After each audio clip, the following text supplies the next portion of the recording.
Hi everybody, welcome to Christian Homestead. We got some news. I was just out and about. We just went to Mound Grove Cemetery here in Independence, Missouri because I was shooting a video for my other channel, Explore Church Sites, and we went on a nice drive.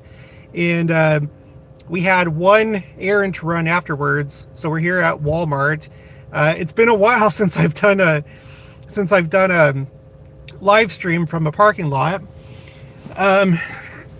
But we have a new apostle, Elder Gérald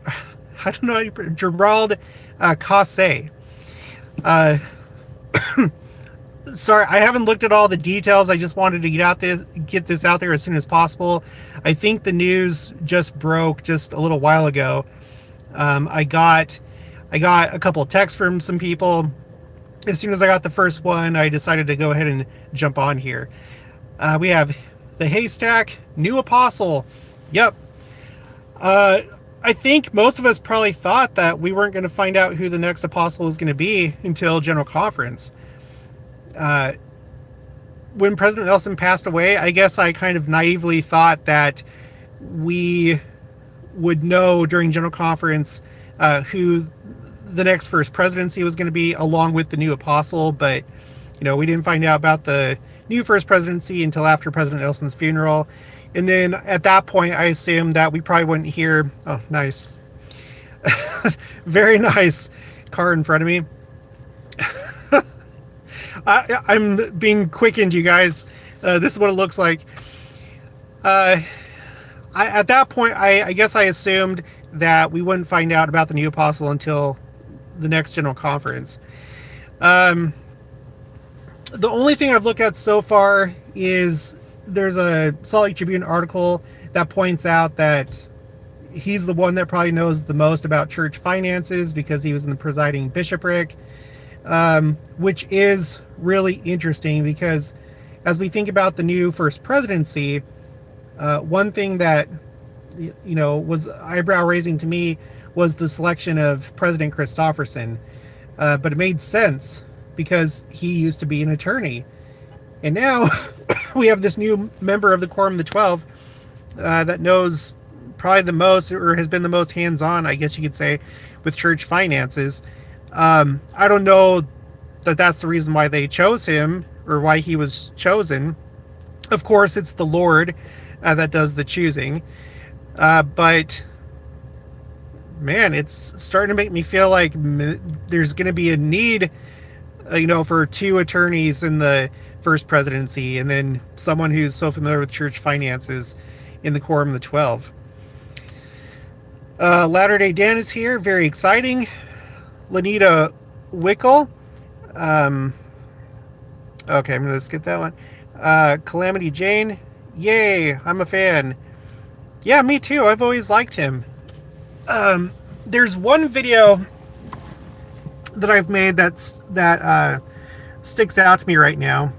One video that I made talking about him, where the church was addressing the issue of, why does the church have so much in savings? Why doesn't the church use its money on other things, like use it all for charity or whatever? Like at a time when you had the whistleblower and there was all this criticism about the church saving money and investing money. I read a statement that was put out where I read a few different things, but one of them was from him, and he talked about the fact that we're a church that believes in the second coming, and that as part of the second coming process, there's going to be all these disasters and calamities, and that the church is saving for those type of things so that it can provide relief. Look what just happened in Jamaica, for example. In fact, I think it was earlier today, I think it was a church news article or maybe a newsroom where it talked about how the church is gearing up to send relief to Jamaica. So, maybe that's one of the reasons why they want him, because maybe there's going to be more disasters and he's familiar with all that. Maybe it has to do with big purchases that are coming down the pipeline. We're all waiting for the day that the the temple lot is maybe purchased, or possibly the Community of Christ properties, the temple and auditorium, perhaps other things, maybe other big projects that aren't necessarily Second Coming related, or they are, just not on the surface. Yeah, this is crazy. Let's see. The Haystack says, well, happy to say I predicted the presidency and new apostle. Oh. And then a laughing emoji. I think a few of us did.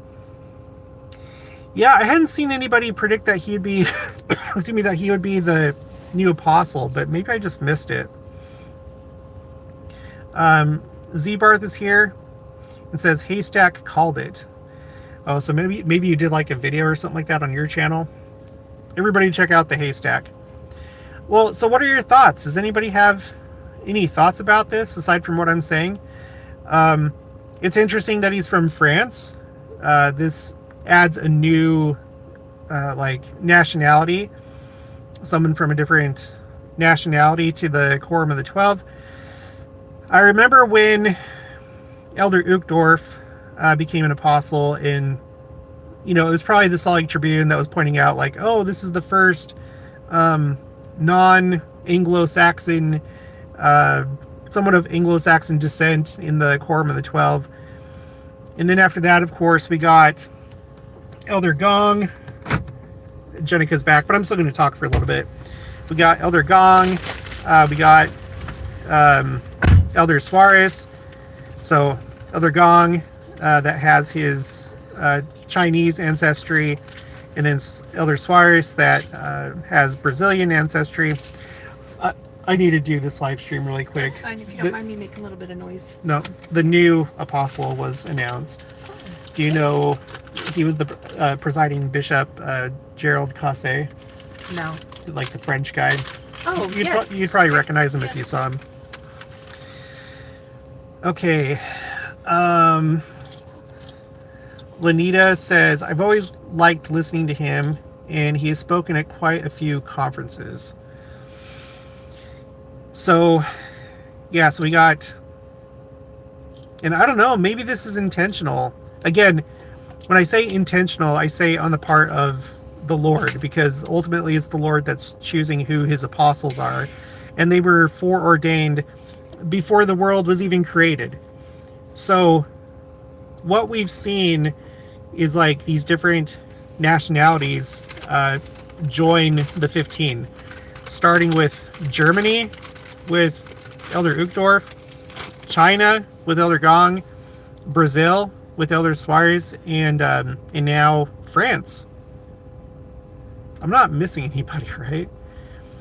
I mean, obviously you have the other apostles we all have ancestry that, if you're in the United States and you're born here, you have ancestry that goes back to other countries. But I'm talking about people that are more directly from there. Well, not that Elder Gong, came from China, but he's Asian.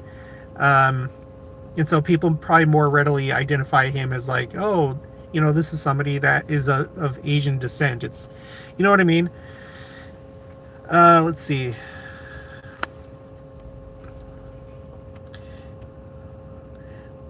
Latter-day Dan says, it's exciting to see many apostles from many different cultures and backgrounds. It makes me wonder how this might continue before Christ's second coming. Oh, and Z-Barth points out, this will also mean a new presiding bishop. Yeah. And then he says, which could be Bishop Waddell or Bishop Budge. Yeah, right. So, like Latter-day Dan was saying, to complete my thought, I'm sure that this is intentional on the part of the Lord, like calling apostles that have these, that come from these different places, because I think it really has an effect on members of the church that are from those places. You probably, even though I know everybody across the church loves all the apostles, if you have an apostle that comes from your country, you might just feel that much more connected to the church, or like you're part of the church, that it is indeed a global church, which, things played out the way that they needed to. when the church is small, you don't have very many options, and it was more localized. There weren't many more options, and as it's grown and it's become more of a global church, then it just kind of makes sense. Muriel Donaldson says hi.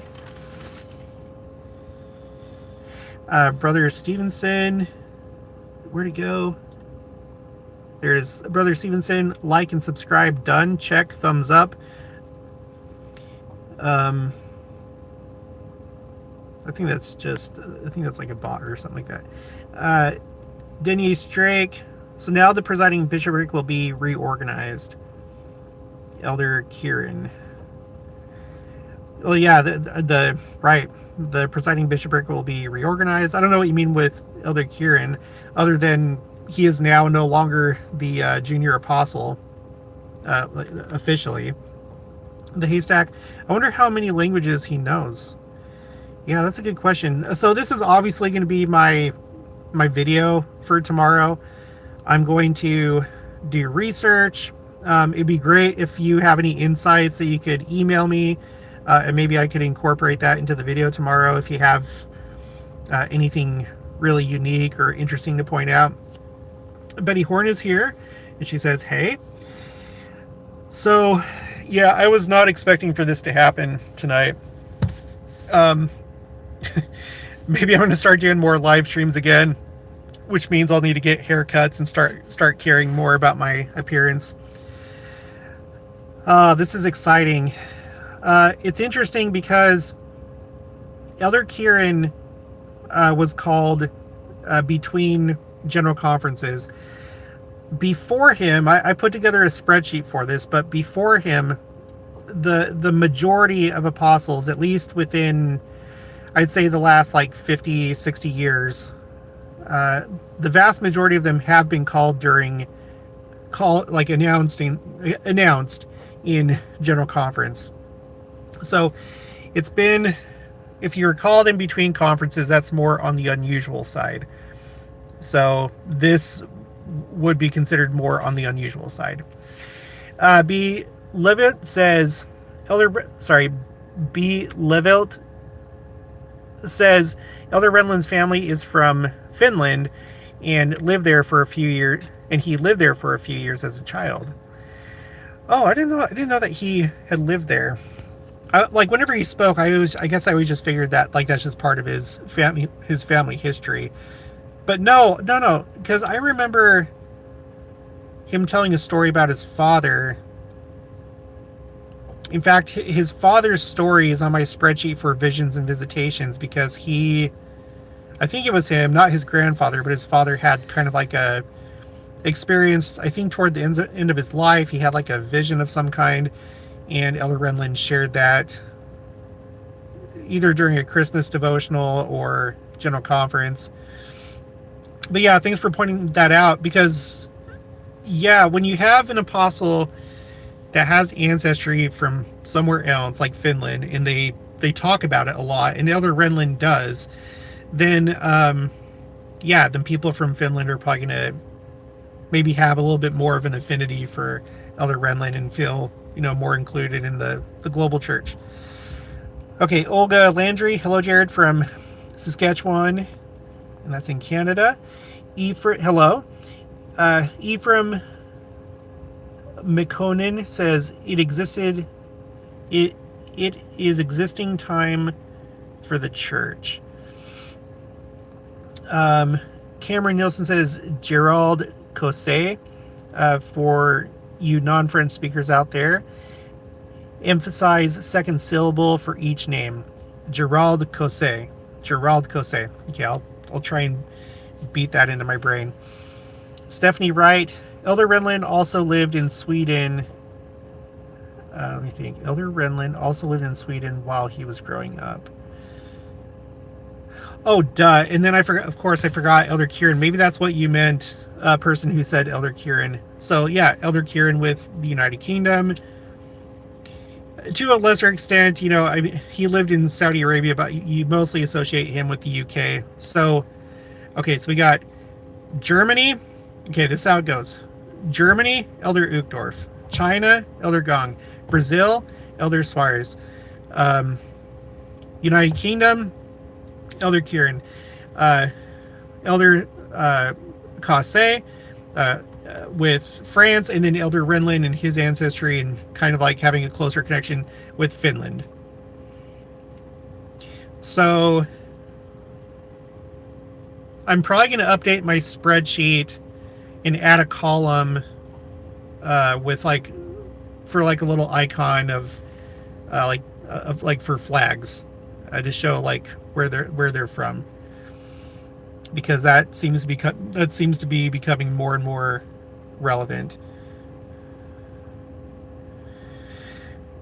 Brian S. Kramer, wow, your hair is really great up.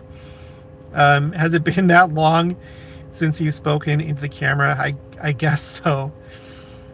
A lot can happen in a year. It's been a really crazy year. Maybe it's just all the stress from like running around all these church sites, and it's been a busy year. I don't know if that's why though, but oh my gosh. I also just need to get a haircut. Cameron Nielsen, very good at piano. Very good at piano. Was called when he was a youth in his ward. Career in the grocery industry. Executive for Carrefour. I recognize that name because I served my mission in Spain, and that was like one of the main stores there. One of the largest French grocery chains. Yeah, but they also have it in Spain, or they did when I went on my mission. And then he continues, Elder Anderson speaks French. French will soon be the #1 widely spoken church language as Africa grows rapidly. His talk, No More Strangers, is amazing. So, French will soon be the #1 widely spoken church language. Are we sure about that? Because I'm pretty sure that it's still, like, it'll still be English, but then after that, Spanish, and then Portuguese. Because even with Africa having so many converts, I don't know that there'd be that many. I don't know. I just need to know where that's coming from. Zebarth says Bishop/Elder Caussé even has a couple music CDs. Dave Wiscombe says Kieran was called quickly too. Yeah, we were talking about that earlier. The interesting thing with Elder Kieran is before he was called in that same year, just like a month before, I think it was in November. It was November of last year. Was it last year or was it 2023? Whenever he was called, I think it was 2023. Whatever. Whenever he was called in November, there was a storm, not quite a cyclone or a hurricane, but there was like a powerful storm that went through Europe. You know what? Oh my gosh.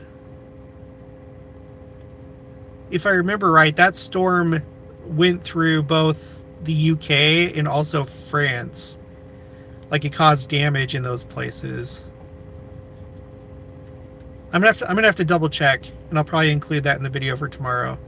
But anyway, that storm was named Kieran. It was spelled differently, but there was a storm named Kieran that hit Europe, and if I remember right, both the UK and France. And then a month later, Elder Kieran was called.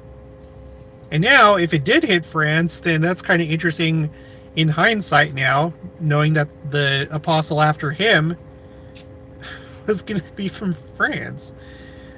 Oh my gosh. You can't make this up. You can't make this stuff up.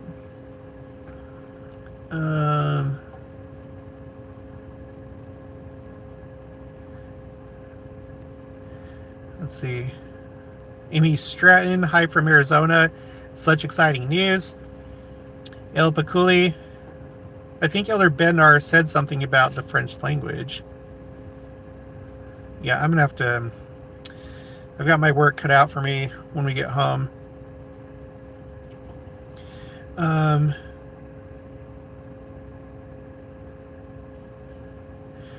BRM VFX says joyful.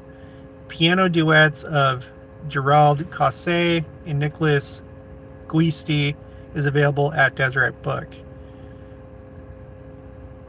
El Piculi says, I was right. Elder David A. Bednar has suggested that French could become the dominant language. Okay.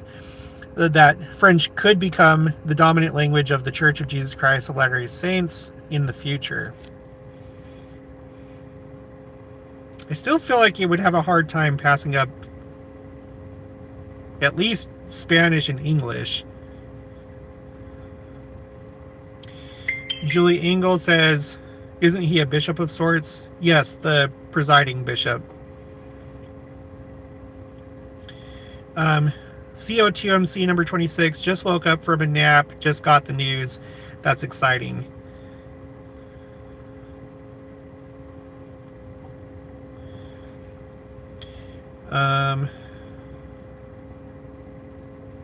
Cameron says, yes, it should be happening very soon with the growth in Africa. I need to start teaching my wife and kids French.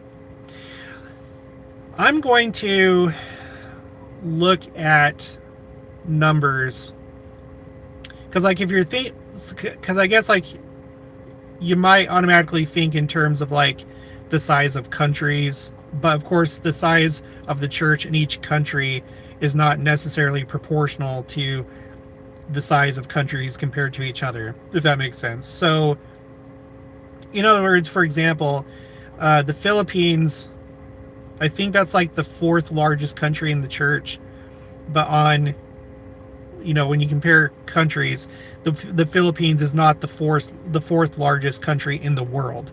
So, if we're talking about languages spoken, I would want to, like, I could do that. I could do some kind of spreadsheet. Not that I doubt Elder Bednar or any of this. I just want to see it for myself, because I feel like when you take all of Central and South America, like Mexico, Central America, South America, well, and Spain, it just seems like they would have more, there would be more members of the church between all those countries than there would be in French-speaking countries. I don't know. But what Elder Bednar is saying is probably based on, like, projections, like maybe how quickly people are joining the church in, like, these French-speaking countries in Africa.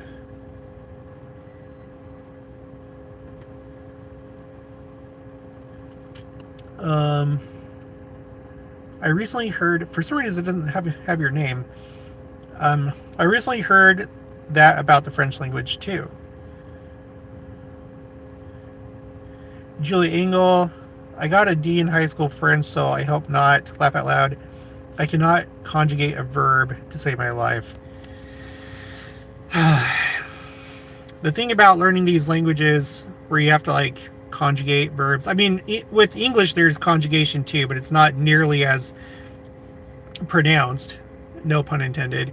It's not nearly as pronounced as, like, the Romance languages, where verbs change pretty drastically. And I think the best way to learn any language is just simply to not memorize the rules or, like, formulate it in your head, but just, like, learn, like, absorb it, and just, like, let your ear get used to it, and not think about, oh, this is supposed to be like this, and, like, think about it cognitively. Anyway, Civic Republic Military. So then, does this mean we will get a whole new presiding bishopric?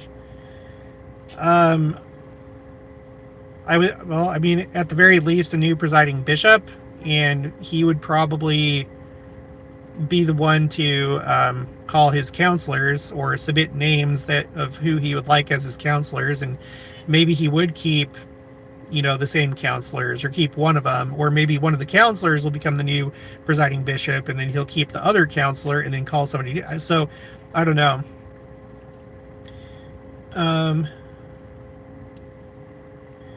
Silver Surfer, I always thought he was Italian. Cool.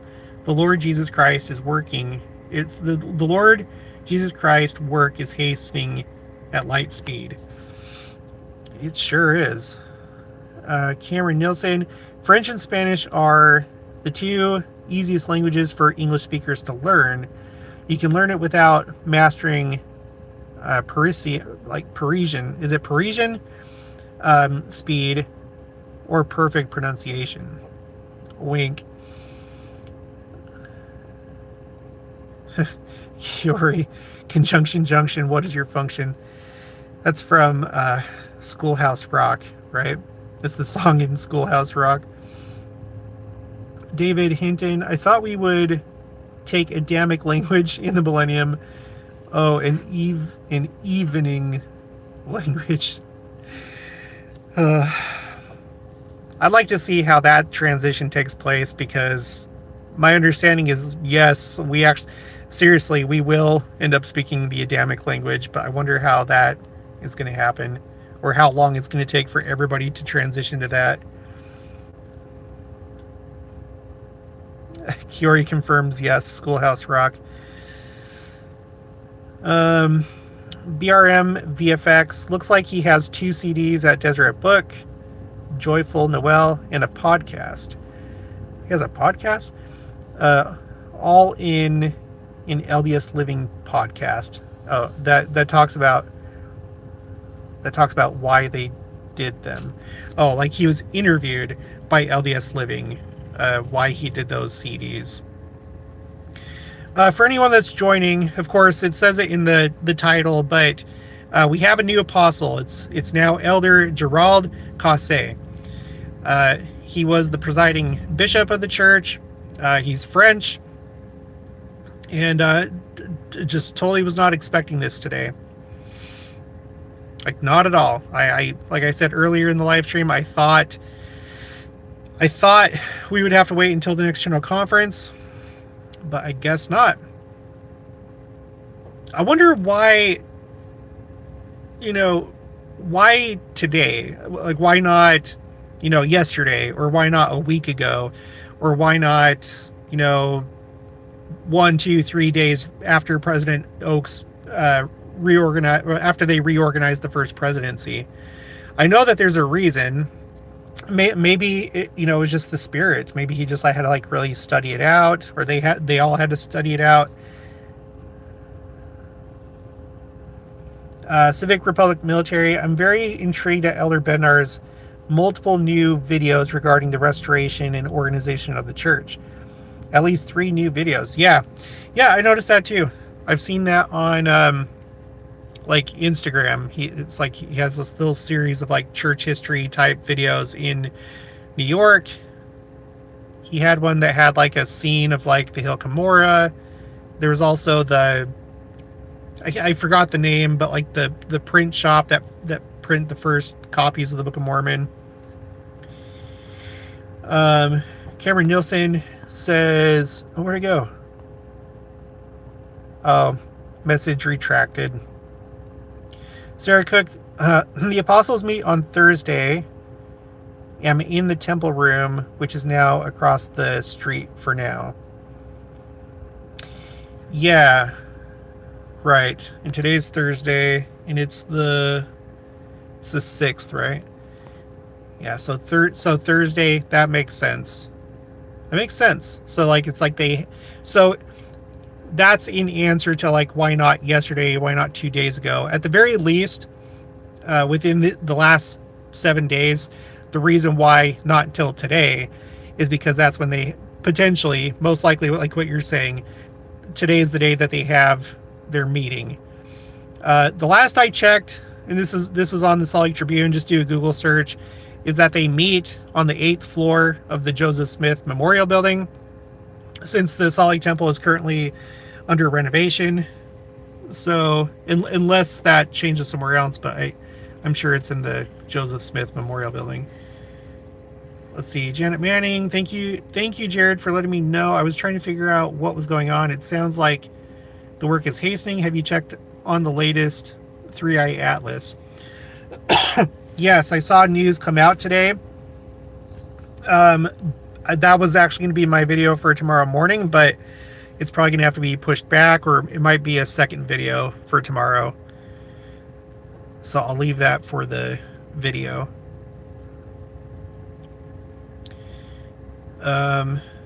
Civic Republic Military. We have stake conference in my stake this weekend.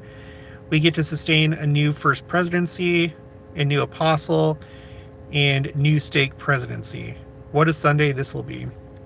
Yeah. We actually have stake conference this weekend as well. So I guess we'll be doing that too, except for there's not going to be a change in our stake presidency. K&EG says E.B. Grandin is the print shop for the Book of Mormon. E.B. Grandin. I'm really hoping that as my other channel progresses, Explore Church Sites, that I'll be able to make my way back to Kirtland, number one, and then also get to go to the New York sites. The way it's going, it feels like I will probably eventually do that. Because like this channel, Explore Church Sites, it's going like way further than I ever thought that it would. But the E.B. Grandin print shop is definitely somewhere that I would want to go. Okay. Well, I should probably wrap this up now. Again, I was just over at the Mound Grove Cemetery. That's here in Independence. That's where you have the prophet presidents of the Community of Christ / RLDS. They're buried over there, like Joseph Smith III.